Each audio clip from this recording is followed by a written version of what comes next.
Queridos, quem estava domingo passado, ou no primeiro ou no segundo culto aqui? Ok, em relação ao número de pessoas, tinham poucas pessoas em relação ao número aqui. Então, o que eu quero te encorajar é uma coisa: se você puder, entre no nosso canal no YouTube para você assistir a primeira mensagem desta série, porque eu vou ministrar hoje a segunda mensagem de uma série de 2 palavras sobre o nosso tema deste ano, que é um legado que transforma. Ok? Então, ministrei uma palavra no domingo passado e hoje a gente vai concluir essa palavra. Então, para fazer mais sentido para você, eu te encorajo você a ouvir a palavra, você assistir, na verdade, que são vídeos, né? Para você assistir a palavra, e eu creio que vai abençoar a sua vida, porque nós queremos conectar com essa outra parte aqui para a gente concluir essa palavra, ok? Um legado que transforma, parte 2. E eu quero usar como texto, como base, um texto que nós usamos na semana passada, que foram um dos textos, mas eu quero usar para introduzir este início dessa segunda palavra. 1 Pedro capítulo 1, versículos de 18 a 20. Eu quero que você me acompanhe aí, por favor.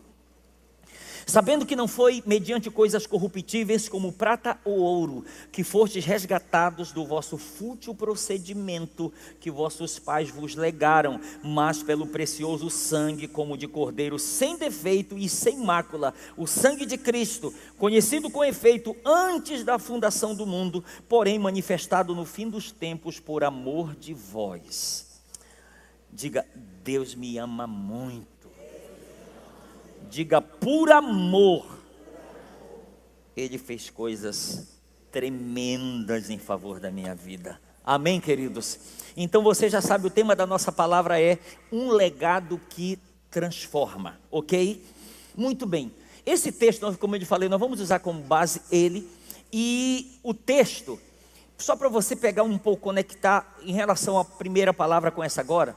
Esse texto de Pedro aqui, que ele nos mostra aqui, ele nos fala de 2 coisas aqui muito importantes. A primeira, ele nos fala de um legado, ou seja, de uma herança que nos foi entregue, que nos foi dada, sem que nós almejássemos por ela, sem que nós desejássemos ela.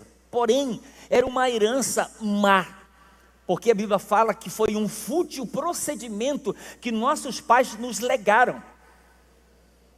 Então, qual é o entendimento que a gente tem? Em primeiro lugar, pais espirituais, Adão e Eva, mas também pais biológicos, porque infelizmente, eu tenho aprendido uma coisa, e eu creio que você já sabe disso também: nós só podemos dar daquilo que nós temos recebido. Então, se os nossos pais, eles não receberam dos seus antepassados, infelizmente, muitas coisas deixaram a desejar para nós, porque eles não tinham para dar. E alguns, por não entender até isso, olha, não cobra isso de mim, porque eu não tive pai, porque eu não sei isso, aquilo, outro, eu tive que me virar sozinho, tive que cuidar da minha vida e tal, ponto final. Então a pessoa, às vezes, de uma forma até grosseira, ela acaba deixando claro que ela não recebeu um bom legado, infelizmente, e ela está sendo fruto daquilo que ela recebeu. Então é preciso entender isso, que existe um legado que foi nos dado por Adão e Eva. Infelizmente, por causa de um só homem, o pecado entrou no mundo, e pelo pecado a morte. Assim a morte passou a todos os homens, pois todos pecaram. Assim como você e eu não tivemos direito de escolher quem seriam os nossos pais, nós não tivemos direito de escolher se nós iríamos nascer santos ou pecadores. Infelizmente nascemos pecadores, por causa de Adão e Eva. Infelizmente, foi uma herança que veio para nós. Mas Pedro, ele fala disso, mas a boa notícia que ele nos dá, ele diz que nós fomos resgatados. Diga: resgatados. Essa é a boa notícia que ele nos dá. O resgate através de Cristo foi realizado e consumado. Pedro diz: pois fostes resgatados. Então me ouça, independente do que alguém possa estar vivendo hoje, não vai mudar a obra consumada de Cristo. Entende? Não vai mudar aquilo que ele já fez. Ah, pastor, eu ainda estou vivendo o legado de meus pais, daquilo que eles me transmitiram, eu ainda estou vivendo nessa condição. Isso não vai mudar o que Cristo Jesus já fez.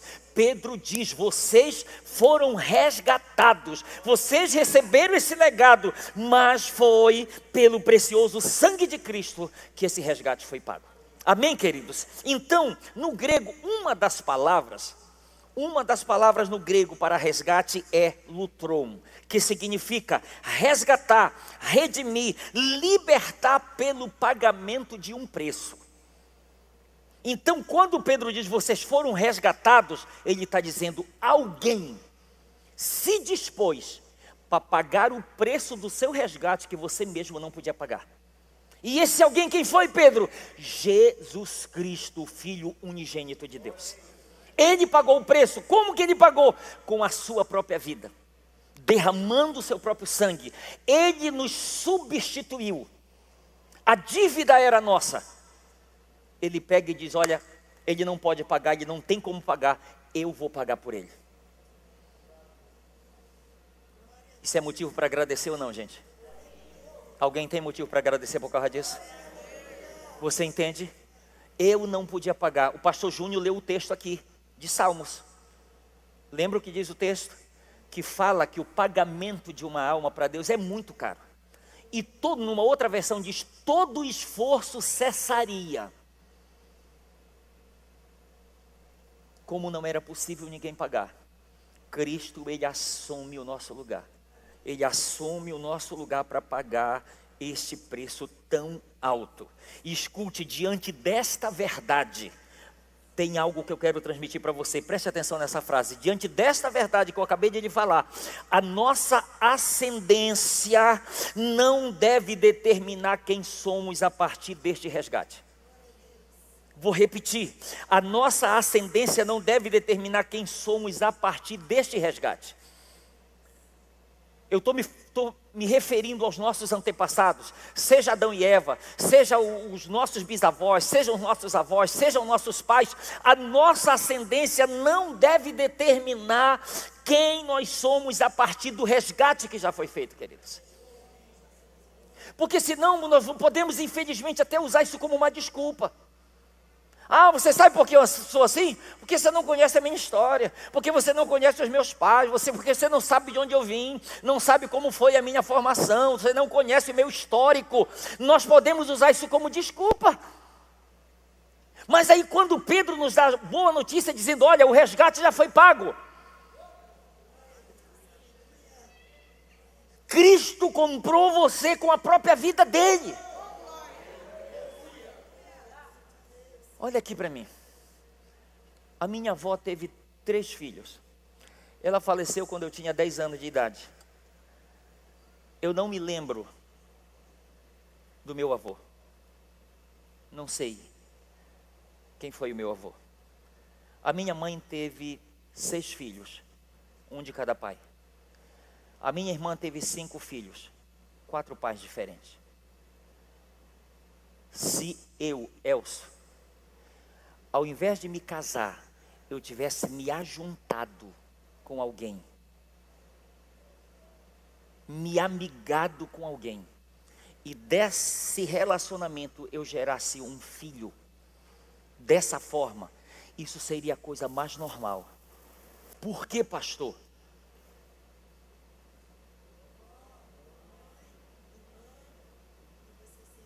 Agora você sabe o que não é normal, irmão Léo? É o Elcio ter gerado um único filho e dentro do casamento. Mas por que isso se tornou possível? Porque um resgate foi feito, um preço foi pago. Então quando você entende isso, diz, espera aí, eu preciso colocar então um ponto final nessa história velha aqui. Eu preciso colocar um ponto final nessa história velha aqui. Por que, pastor? Escute, preste atenção nessa outra frase. Por que precisamos colocar um ponto final? Porque o resgate realizado por Cristo nos abriu portas para vivermos um novo legado em Cristo. Entende isso? Por que nós precisamos nos posicionar e dizer, não basta. Basta. Se o preço já foi pago, eu recebo. Sem mérito algum, eu recebo o preço que foi pago na cruz do Calvário por mim. E eu, a partir disso, desse entendimento, e com a ajuda do Senhor, do Espírito Santo, eu dou um basta nisso tudo. Por quê? Eu preciso me posicionar assim. Preste atenção nessa frase, porque o resgate realizado por Cristo nos abriu portas para vivermos um novo legado em Cristo. Se tornou possível, queridos. Isto se tornou possível a partir desse resgate realizado por Cristo. Passamos a ter duas opções. Opção A: viver livre do mau legado através de Cristo, ou viver escravizado por toda a vida. Nós temos essas duas opções. Opção A: eu escolho viver livre desse mau legado através de Jesus Cristo. Opção B: eu faço a escolha de viver escravizado nesse mau legado por toda a minha vida, sabendo que esta não é a vontade nem o propósito do Senhor para as nossas vidas. Você lembra que domingo, quem estava domingo viu que eu falei domingo sobre a descendência do justo e a descendência do ímpio. Dois exemplos um exemplo que eu usei, eu disse que eu iria usar só um exemplo hoje, mas eu vou usar os dois exemplos, peço perdão para você, mas vou usar os dois exemplos só para você entender como isto aqui é muito importante e sério.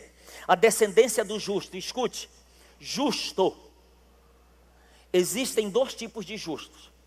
Existe o justo que pratica o que é certo e ele se auto-justifica pelas coisas certas que ele faz. Não é esse justo que a Bíblia fala.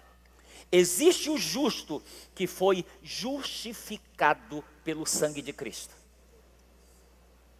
Aí a justiça dele procede de Deus. Como está escrito em 2 Coríntios capítulo 5, versículo 21. Aquele que não conheceu o pecado, ele o fez pecado por nós, para que nele fôssemos feitos justiça de Deus. Amém? Então quando ele fala descendência do justo, eu não estou falando não vou dar exemplo aqui da descendência de uma pessoa que nunca matou, que nunca roubou, que nunca adulterou. Não é desse tipo de justo que eu estou falando. Eu estou falando de alguém que foi justificado pela obra de Jesus Cristo, ok? Então olha lá, caminhe comigo aqui neste exemplo aqui. A All Sanders, em sua obra Crisis in Morality, catalogou 567 descendentes de Max Lucas, um ateu contemporâneo de Jonathan Edwards, que era teólogo e pastor. A All Sanders fez o mesmo com 1.394 descendentes de Jonathan Edwards, e as diferenças elas são impressionantes. Preste sua atenção. Max Lucas, o ateu, viveu uma vida ímpia e casou-se com uma moça igualmente ímpia. E dentre as pessoas que resultaram dessa união, escute, 310 morreram como indigentes, 150 foram criminosos, 7 se tornaram assassinos, 100 foram alcoólatras e mais da metade das mulheres eram prostitutas. Esses 567 descendentes custaram aos cofres públicos dos Estados Unidos $1.250.000. A descendência do ímpio. Um exemplo para você da descendência do justo. Jonathan Edwards viveu na mesma época que Max Lucas, mas se casou com uma moça crente. Foi feita uma investigação de 1.394 descendentes conhecidos de Jonathan Edwards. E qual foi o resultado? 15 se tornaram diretores de faculdades, 65 foram professores de nível superior, 3 foram senadores dos Estados Unidos, 30 foram juízes, 100 foram advogados, 60 foram médicos, 75 foram oficiais do Exército e da Marinha, 100 foram missionários e pregadores, 60 foram autores de renome, 1 foi vice-presidente dos Estados Unidos, 80 se tornaram funcionários públicos, 295 fizeram curso superior, alguns foram governadores de estados americanos e outros foram diplomatas. Qual a conclusão disso tudo?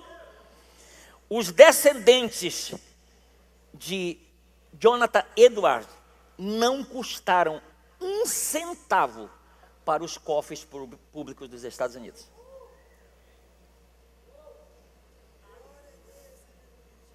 É um exemplo e tanto, né? Só falta a gente pegar aquela frase de um programa antigo que tinha: você decide. Você decide. Nós temos dois exemplos aqui: a descendência do justo e a descendência do ímpio. Por que eu estou lhe trazendo esse exemplo? Porque nós estamos em um ponto muito importante da história da nossa vida. Aqui, hoje, aqui, neste ponto em que nós estamos, pode se encerrar um mau legado chamado fútil procedimento. E aqui pode começar um novo legado em Cristo Jesus. E a partir disso, a partir desse ponto, escute, a partir desse ponto, pode estar surgindo a descendência do justo, que vai ser bênção para a sociedade, que vai ser bênção para esse mundo, que serão homens e mulheres em Cristo Jesus, que vai estar registrado na história, homens e mulheres dos quais o mundo não era digno. O nosso Deus, Ele escolheu uma maneira especial para nos entregar esse novo legado que há em Cristo Jesus. Qual foi essa maneira que Ele escolheu? Se Cristo já recebeu esse novo legado, é nosso. Qual foi a maneira que Deus escolheu para nos transferir, nos transmitir esse novo legado? Escute, Ele escolheu nos entregar esse novo legado através de pais biológicos e pais espirituais. É importante a gente entender, assim como o legado mal nos foi passado através de pais espirituais e biológicos, hoje Deus vai usar e usa a mesma estratégia para fazer isso também. Preste atenção, Ele escolheu fazer dessa forma, pais espirituais, pais biológicos, e Ele sendo usado como lideranças espirituais, lideranças constituídas pelo Senhor, para que pudessem ser esses instrumentos de bênção sobre as nossas vidas. E para você entender uma coisa, preste atenção nessa frase que eu aprendi um dia: a unção que você respeita é a unção que você atrai. Pastor, me faça entender melhor isso aqui, preste atenção. Quem consegue discernir que seus pais biológicos ou pais espirituais têm em Cristo um legado para lhes transferir e respeita o que está sobre eles, tal pessoa está atraindo esse legado para a sua vida e para a sua descendência, queridos. Eu vou ler de novo para você entender isso aqui que é muito importante, escute. Quem consegue discernir que seus pais biológicos ou pais espirituais têm em Cristo um legado para lhes transferir, e essas pessoas que já discerniram, entenderam isso, respeitam o que está sobre esses homens e mulheres de Deus, pais biológicos ou espirituais, essa pessoa, ela está atraindo esse legado para a sua vida e para a sua descendência. Por quê? Porque ela vai passar a respeitar aquilo que ela entende que está sobre aquela pessoa. Você entende? A partir do momento que eu entendo o que está sobre ela, eu vou fazer pelos meios legais para que eu receba isso para a minha vida. Entende? Para que eu receba isso para a minha vida. Mas não só para a minha vida, mas também para que seja transferido para a minha descendência. O que não foi possível recebermos através dos nossos pais, Adão e Eva, e pais biológicos, Deus, o Pai Celestial, nos confiou ou nos providenciou isso através de pais biológicos e espirituais que entenderam, escolheram viver esse novo legado em Cristo e decidiram transferir aos seus descendentes. Decidiram passar adiante. Olha o texto de 2 Coríntios 12, 14. Eis que pela terceira vez estou pronto a ir ter convosco e não vos serei pesado, pois não vou atrás dos vossos bens, mas procuro a vós outros. Não devem os filhos entesourar para os pais, mas os pais para os filhos. O verbo aqui entesourar significa juntar e armazenar, amontoar, acumular riquezas, reservar, manter em estoque. A metáfora aqui é a seguinte: assim, viver o dia a dia de modo a crescer na alegria do próprio destino. Então, ele fala, é algo entesourado, guardado, reservado, preservado para ser transferido. E escute isso aqui que eu acho muito tremendo isso aqui. O Novo Testamento, ele registra os primórdios do cristianismo, desde o discurso de Pedro em Pentecostes, até a visão de João na ilha de Pátimos. Após os apóstolos partirem para estarem no céu com o Senhor, um grupo de indivíduos proclamou e protegeu a fé cristã contra os constantes ventos de heresia. Eles são comumente conhecidos como os pais da igreja. O legado que esse grupo de indivíduos, os pais da igreja, recebeu dos apóstolos, eles transferiram a homens como Martinho Lutero, João Calvino e John Wesley. E esses, por sua vez, fizeram o mesmo com as gerações que lhes sucederam. E esse legado, acredite, chegou até a liderança que Deus nos deu. Esse legado chegou até nós. Dá uma olhada numa das fotos mais lindas que você vai ver. Dá uma olhada aí, olha essa belezura aí, ó. Apóstolo Melvin, pastora Catarina, pastor Lucas, pastora Cristina, pastor Paulo e pastora Rebeca, pastor Eibe e pastora Andréa. Queridos, esses homens e mulheres, pastor Melvin, apóstolo Melvin e pastora Catarina já estão com o Senhor, pastor Lucas também, mas os outros, pastora Cristina, pastor Paulo, pastora Rebeca, pastor e pastora Andréia, ainda estão conosco. Mas preste atenção aqui, pastor, quando o Senhor fala de esse legado que Deus escolheu nos dar, você está falando que Ele escolheu fazer isso por intermédio da liderança. Queridos, lembre-se de uma coisa que eu falei ainda agora: eu não posso dar daquilo que eu não tenho. Dia 7 de março, o Senhor me permitindo, eu vou fazer 37 anos de idade. Desculpa, é que eu pintei aqui.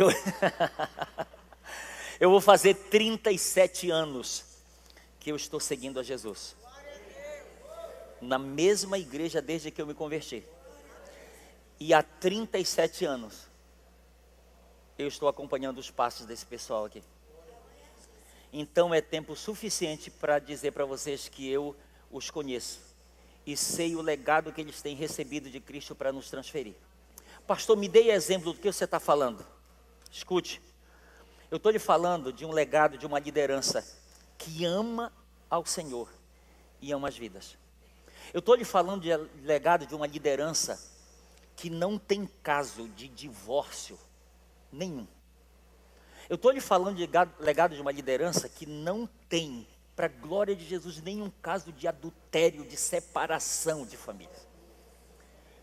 Eu estou lhe falando de um legado, de uma família de pessoas que não tem escândalo, sonegação de impostos, sabe, aprontou isso, aquilo, não tem. Eu estou lhe falando isso para a glória de Jesus. Pastor, isso nasceu neles? Não. Eu lhe falei de indivíduos lá atrás. Os apóstolos receberam de Cristo. Os pais da igreja receberam dos apóstolos. João Calvino, John Wesley, Martinho Lutero receberam deles. E eles foram passando para as gerações seguintes. E isso chegou até nós. E ouça o que eu quero lhe dizer aqui. Queridos, eu estou lhe falando de algumas coisas, caráter de Cristo implantados na vida deles. Algumas coisas eu estou lhe falando e eu sei do que eu estou lhe falando. Porque você sabe, quando você começa a conhecer, sabe, quem está sobre você, aí você olha e diz: opa, não dá para continuar não. Vou sair fora desse barco antes que ele afunde. Mas eu não estou com nenhuma vontade de sair desse barco não, viu? Porque a gente percebe que eles têm vivido a vida que Cristo dispôs a eles, ofereceu a eles, eles abraçaram. Não estou lhe falando de justiça própria, eu estou lhe falando da justiça que existe através de Jesus Cristo.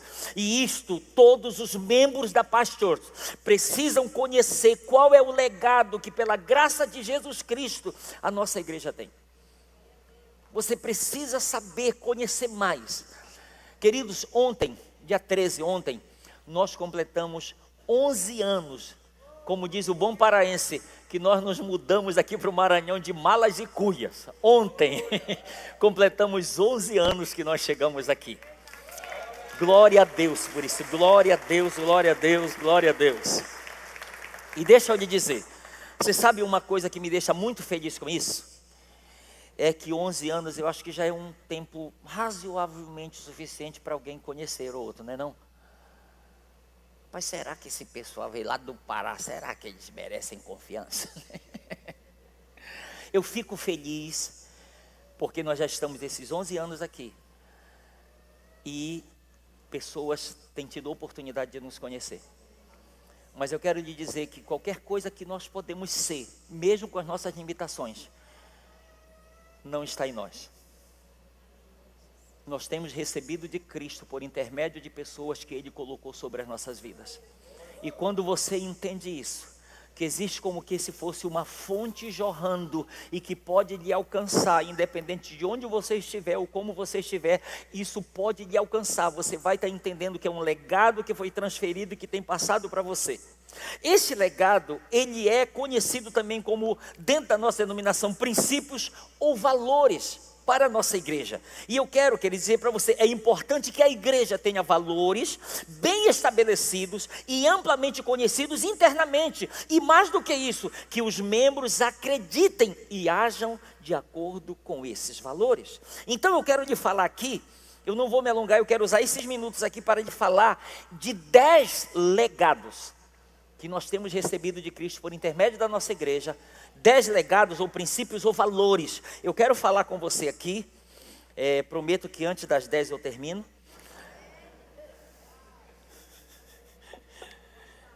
Aqueles 8h30, 8h40 antes das 10, né?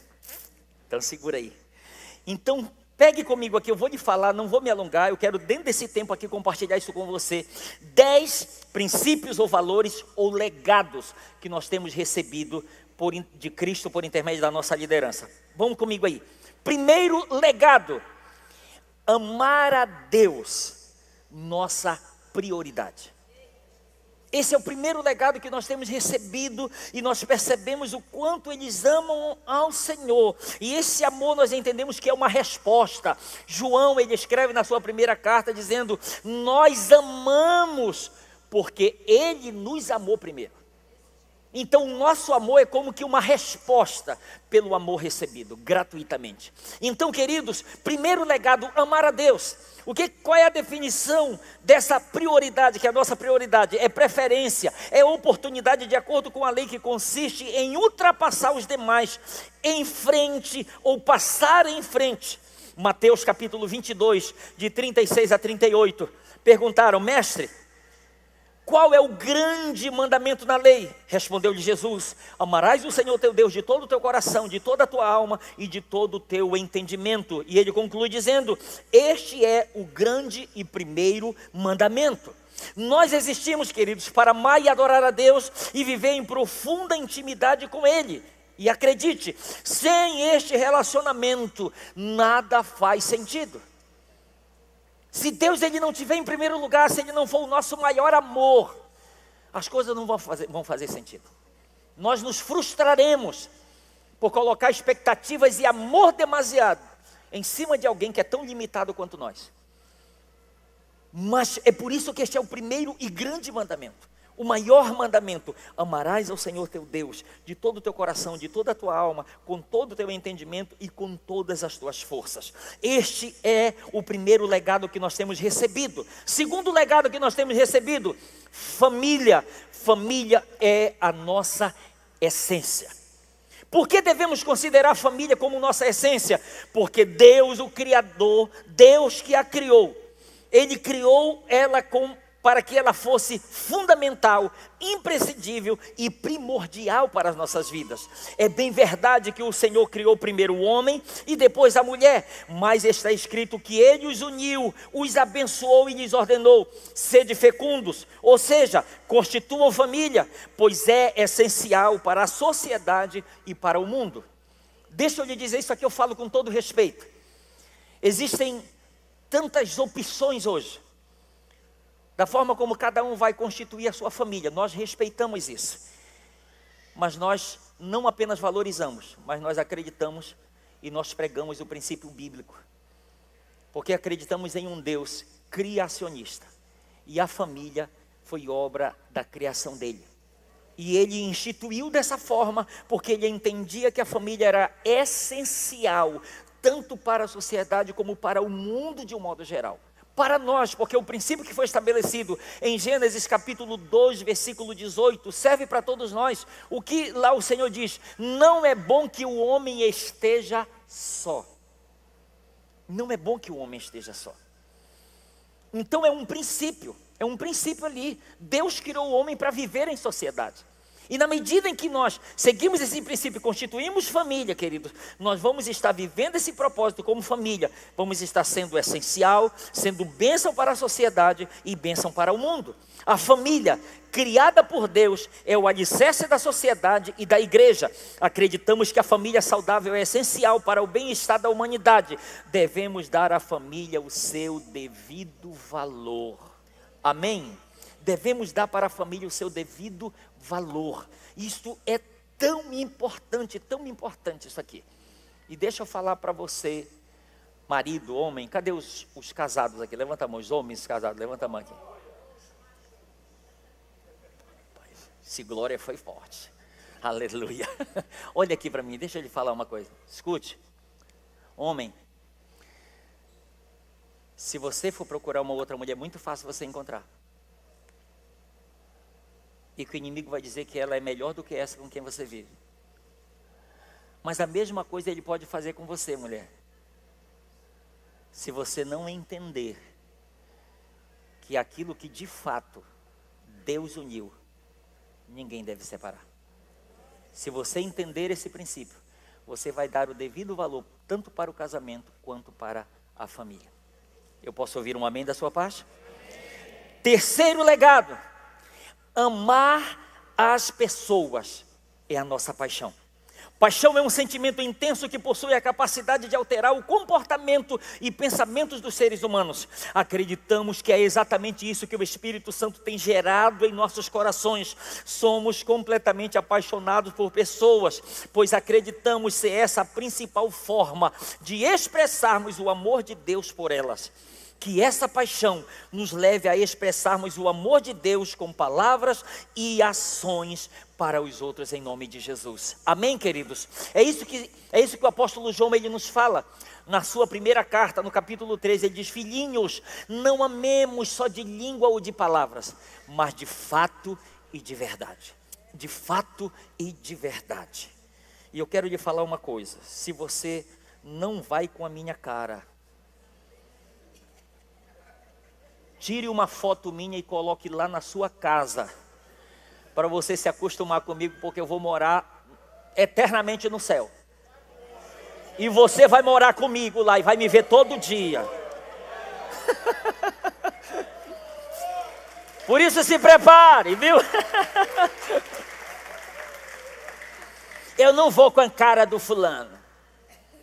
Eu quero dizer que Jesus foi com a cara dele e pagou o preço por ele também. Você já prestou atenção que na nossa lista daqueles que nós queremos levar para o céu, os nossos inimigos não se encontram? Nem encontram familiares, amigos, colegas, vizinhos, né? Parentes. Os inimigos não têm espaço para eles. Mas lembre-se que a obra de Cristo na cruz foi para transformar inimigos de Deus em amigos de Deus. É por isso que nós estamos hoje. É por causa dessa obra maravilhosa da cruz. Transformar inimigos em amigos. Então, se Deus foi capaz de fazer isso, agora eu quero lhe fazer uma outra coisa aqui, dizer uma outra coisa aqui. Olha aqui para mim. Guarde os seus lábios de fazer uma declaração. Eu não amo, eu não consigo amar tal pessoa. Guarde os seus lábios de fazer isso. Por quê, pastor? Porque em Romanos capítulo 5, versículo 5 está escrito que o amor de Deus, ele é derramado em nossos corações pelo Espírito Santo que nos foi outorgado. Meu irmão, o seu coração, se você está dizendo, eu não consigo amar tal pessoa, seu coração está furado. Está vazando tudo que está entrando. Por que, pastor, você está dizendo? Porque se o amor está sendo derramado, é para ter um acúmulo de amor na nossa vida. Agora preste atenção, imagine uma caixa d'água. Você liga a bomba, está enchendo a caixa. Está enchendo. Depois que tem água, ela começa a distribuir para todos os compartimentos da casa. Você entende? Meu irmão, minha irmã, se tem amor aí dentro, não vai ter limite. Todos serão alcançados por esse amor. Amém, queridos? Todos serão alcançados. Eu não vou pedir para você falar para o seu irmão, senão ele pode se ofender. Ia dizer, tapa esse buraco aí. Mas olhe, por favor, acredite. Agora preste atenção uma coisa.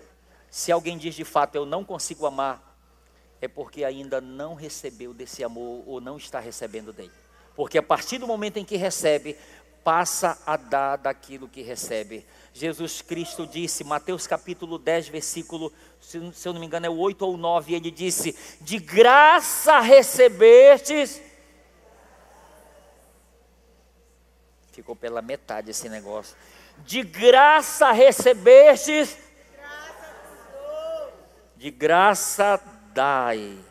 Eu recebi de graça eu dou. Quanto eu paguei para receber? Nada. Então não cobre nada para dar. Eu só te amo se... Que coisa feia. Imagina se Deus fizesse isso conosco. Eu só vou te amar se... Nós estávamos fritos, torrados, sabrecados, tudo que você possa imaginar de ruim. Entende? Porque, olha, eu vou te perdoar, mas a partir de agora não vai ser como era antes. É verdade, não é para ser como era antes. É para ser muito melhor do que antes. Amém? Porque amar as pessoas é a nossa paixão. Que o nosso coração ele possa...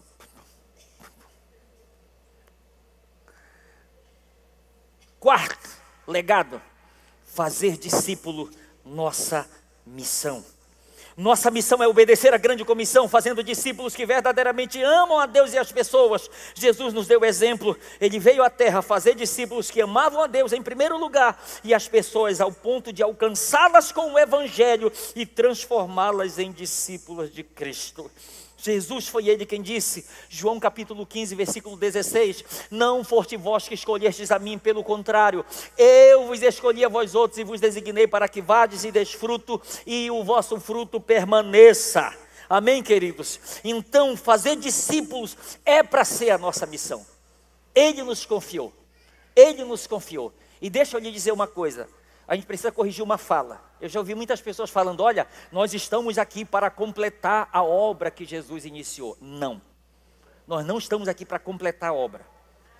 A obra dele foi completa. João 17,4, Jesus disse, Pai, eu te glorifiquei na terra, consumando a obra que me confiaste para fazer. Então a gente passa uma ideia com essas palavras de que fez algo incompleto. E é nós que vamos completar. A obra que nós estamos aqui para fazer é aquela que Ele nos confiou. Amém? Que Ele nos confiou. E guarde uma coisa, não existe um plano B. Jesus chama os discípulos que estavam representando a igreja e diz, ide portanto fazer discípulos de todas as nações, batizando-os em nome do Pai, do Filho e do Espírito Santo, e ensinando-os a guardar todas as coisas que vos tenho ordenado. Pastor, e se a igreja falhar? Não tem plano B. Ela não pode falhar. Ela tem que cumprir, porque é por intermédio da igreja que toda a terra será cheia da glória, do conhecimento do Senhor, por nosso intermédio como igreja. Amém, queridos? Quinto legado, Life Group, ou seja, célula, deve ser o nosso coração. O nosso coração precisa pulsar, bater, produzindo esse som. Célula, célula, célula, célula, amém. O Life Group, ou a célula, é a igreja no lar e proporciona um ambiente ideal para amar e servir uns aos outros. Permita que a célula seja seu coração. Ame ser igreja no lar, ame servir ao seu próximo. Decida se tornar um líder de célula. Decida se tornar um anfitrião.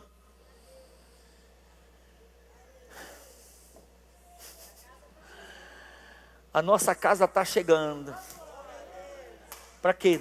Porque lá no Pará, nossa casa, Deus nos deu uma casa grande, a gente tinha 2 células. Tinha uma de adulto numa área e uma infantil na outra área da casa. Olha aqui para mim. Depois que você morrer e todos os seus descendentes, a sua casa vai ficar para quem? Vai servir de escritório para o anticristo? Meu irmão, pega a tua casa, consagra para o Senhor. Consagra cantando aquela música do Lázaro. Tudo que eu tenho foi Deus quem me deu. Esta casa foi Deus quem me deu. Amém, queridos? Você entende? Às vezes a gente não consegue abrir a porta para receber a arca, mas a gente abre a porta para tanta coisa que infelizmente não deveria abrir. Então fica a dica aí, tá bom? Abra a porta da sua casa para receber uma célula. Se torne um líder de célula. 6º legado, plantar igrejas. Escute, eu quero lhe dar uma notícia. O estado do Maranhão está esperando por nós. Os 217 municípios estão esperando por nós, gente. Plantar igrejas é a nossa estratégia.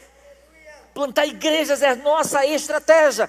Acreditamos que plantar igrejas locais é a maneira mais eficaz e bíblica de se fazer missões e contar ao mundo sobre o amor de Deus para todos.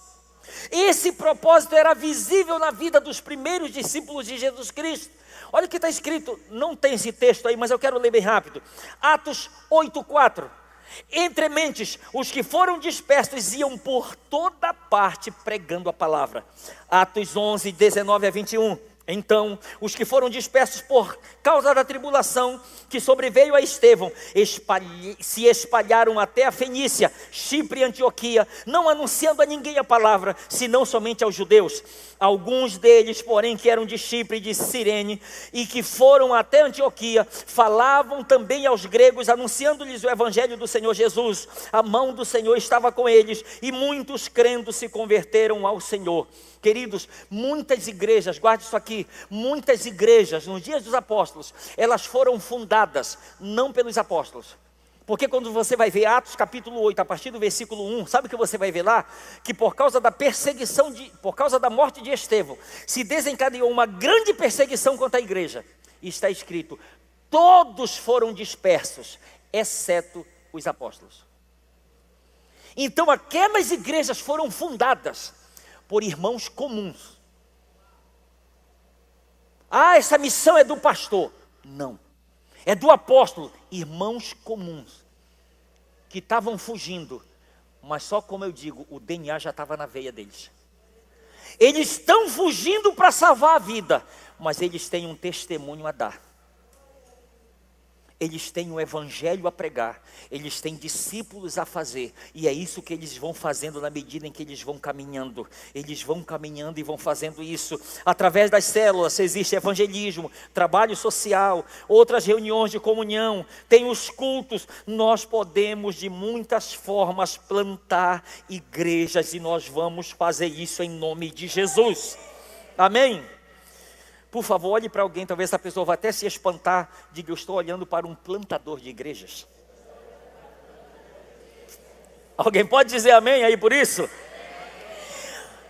7º, amor, fé e alegria, nossas características. Sabe, licença aqui, perdão. Tem alguns crentes que às vezes precisam chegar no espelho para ensaiar sorriso. Porque às vezes parece, às vezes é tão amarrado o negócio. Chega lá no espelho.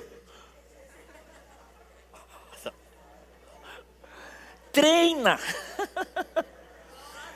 Pastor, por que isso é bom? Escute, por que isso é bom? Porque Salomão, ele disse: um coração alegre aformoseia o rosto. Amém, queridos? Nós temos o amor, nós temos a fé, nós temos a alegria. Então vamos transmitir, gente. O mundo está precisando disso. Amém? As pessoas estão precisando disso. E às vezes a gente sai com cara de amanhecido. E ainda faz aquela oração: Senhor, não deixa ninguém falar comigo hoje. Que é isso, Jeová? Pega ele, Jesus. Ela também, Senhor. Dá uma ensaiada aí, vai. Vai, dá uma ensaiada. Olha para alguém, dá uma ensaiada aí, vai lá. Isso, sorriso, sorriso. A alegria do Senhor é a nossa força. Nós já temos a vitória que vence o mundo, disse João, a nossa fé. E o amor de Deus, ele tem sido derramado aonde? No nosso coração. São nossas características, nós não podemos negar. Queridos, um dia eu fui numa igreja, vocês sabem como é que eu sou. Eu tenho a minha porta secreta, vocês já sabem, né? Alguns já sabem. Eu tenho a minha porta secreta, quando o pessoal pensa que eu estou no púlpito, eu já estou lá na porta. Eu tenho uma passagem secreta. Mas um dia eu fui numa igreja, por causa desse nosso hábito. Eu fui numa igreja, terminou o culto. E lá vai eu, meu irmão. Para abraçar, né? Aí quando eu chego, parecia que eu estava em casa.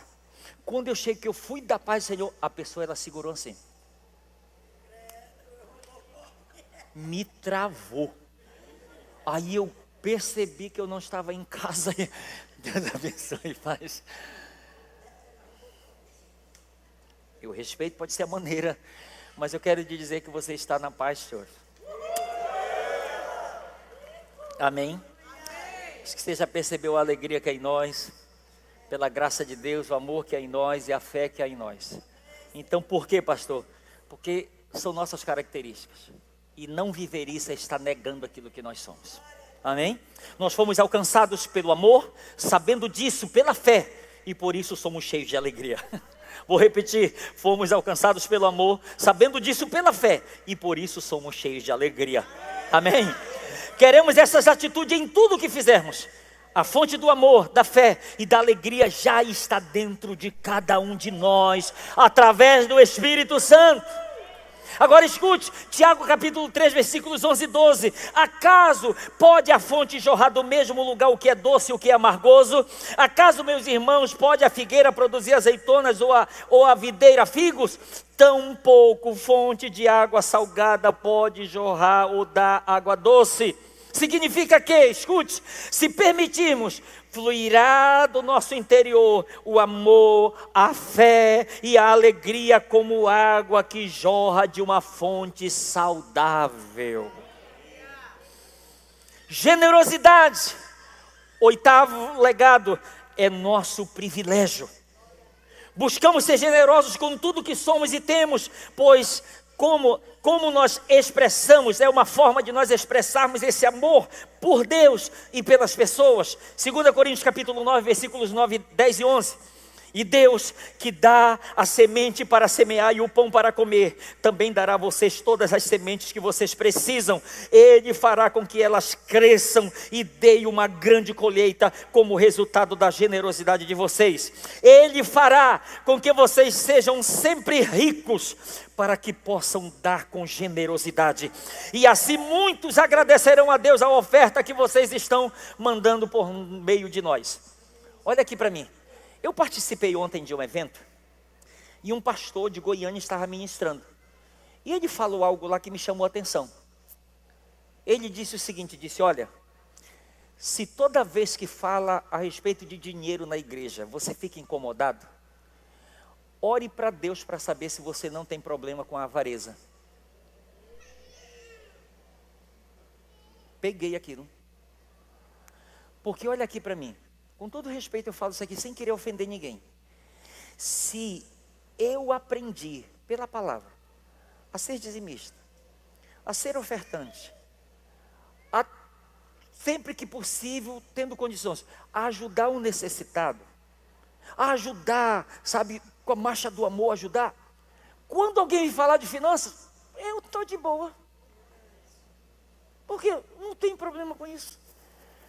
Você entende? Então, só quero deixar isso aqui, não estou dizendo, não fiquei sabendo de nenhum exemplo, eu estou lhe falando de algo ontem à noite, de um evento que eu participei, e um pastor de Goiânia estava ministrando, e ele falou isso e me chamou a atenção.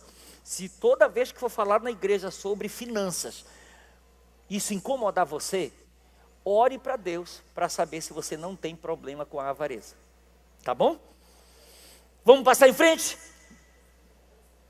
9, servir nosso chamado. Vou repetir, servir nosso chamado. Amamos servir porque entendemos que fomos chamados para fazer parte do que Jesus está fazendo na vida das pessoas. João 12:26, se alguém me serve, siga-me, e onde eu estou, ali estará também o meu servo, e se alguém me servir, o Pai o honrará. Olha aqui para mim, eu não sou tão grande, a ponto de eu não conseguir mais me curvar para servir o meu irmão. Porque tem gente que, eu já cheguei a outro patamar. Eu sou fulano de tal. Eu tenho isso, eu tenho aquilo outro. Se você parou de servir, você deixou de aprender do seu Senhor. Porque em Marcos capítulo 10, versículo 45 está escrito: porque o Filho do Homem, o próprio Jesus disse, porque o Filho do Homem não veio para ser servido, mas veio para servir e dar a sua vida em resgate de muitos. Então, quando eu deixo de servir, eu deixei de aprender do meu Senhor,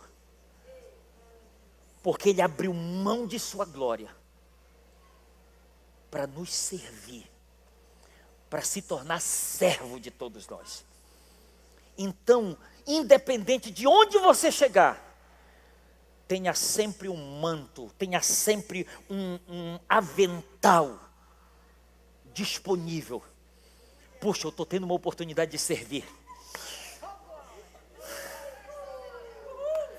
O que eu posso fazer? E olha aqui para mim, escute. Servo não escolhe serviço. Pega isso aí. Eu só vou fazer se for aquilo. Deixou de ser servo. Porque servo faz o que o seu Senhor manda, e não aquilo que ele quer. Amém?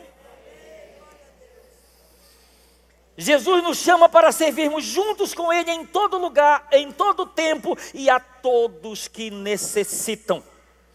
Se Jesus, sendo nosso Senhor e Mestre, se curvou para servir, para lavar os pés, muito mais nós devemos fazer. E último, excelência, nosso espírito.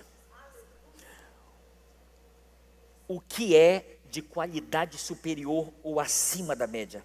Fazemos tudo, procuramos fazer tudo com excelência, porque acreditamos que isso glorifica a Deus, inspira as pessoas e traz os melhores resultados. Se ainda não fazemos tudo com excelência, precisamos fazer, e que o nosso excelente seja realmente para a glória do nosso Deus. Amém, queridos? Excelência, nosso espírito. Agora eu vou chegar para essa parte da conclusão. Eu vou pedir que você fique de pé, por favor. Fique de pé, em nome de Jesus.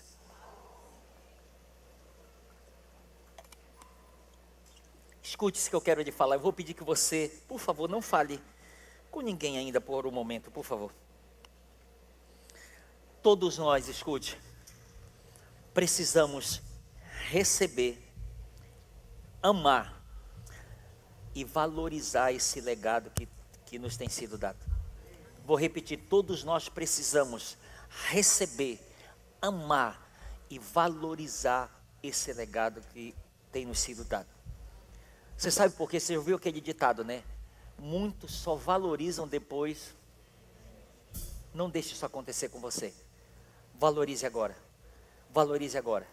Aquilo que você entende que é algo que está sendo transferido. E lembre-se, a unção, ou aquilo que eu de fato respeito, é isso que eu consigo atrair para a minha vida.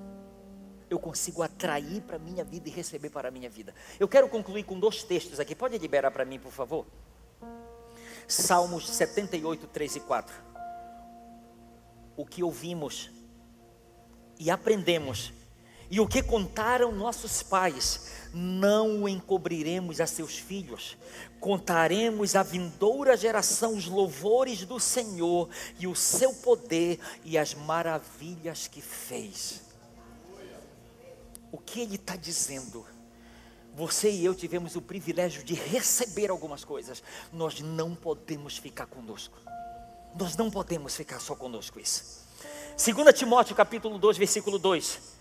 E o que de minha parte ouviste, através de muitas testemunhas, isso mesmo transmite a homens fiéis e também idôneos, para instruir a outros.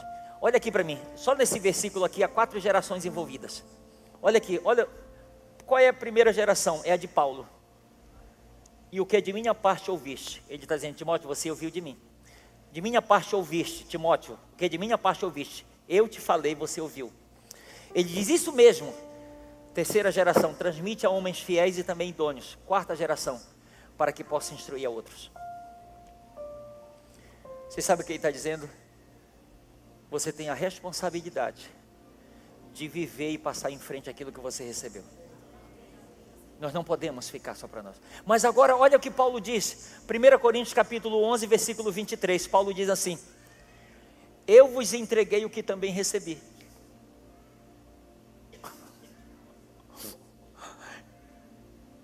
Ele recebeu da fonte, e ele está passando para Timóteo. Ele diz, Timóteo, não fica contigo, passa para outros. E esses, para quem tu vai passar, passa a mesma visão para eles, para que eles possam passar para a geração seguinte. Amém, queridos? Agora eu quero ler um texto aqui para eu orar com você. Escute. Êxodo capítulo 20, versículo 5. Não precisa abrir a Bíblia, só quero que você ouça. Êxodo capítulo 20, versículo 5. Está escrito assim: porque eu, o Senhor teu Deus, porque eu sou o Senhor, o teu Deus, Deus zeloso, que visito a iniquidade dos pais nos filhos, até a 3ª e 4ª geração daqueles que me aborrecem. Mas faço misericórdia até 1000 gerações para aqueles que me amam e guardam os meus mandamentos. Olha aqui para mim, por que eu lhe falei que aqui hoje pode estar se encerrando algo e começando algo novo? Pode estar se encerrando algo que vem passando de geração para geração, e alguém precisa se posicionar e dizer, basta. Em nome de Jesus tem que parar aqui, e vai começar algo novo a partir de mim em Cristo Jesus. Amém?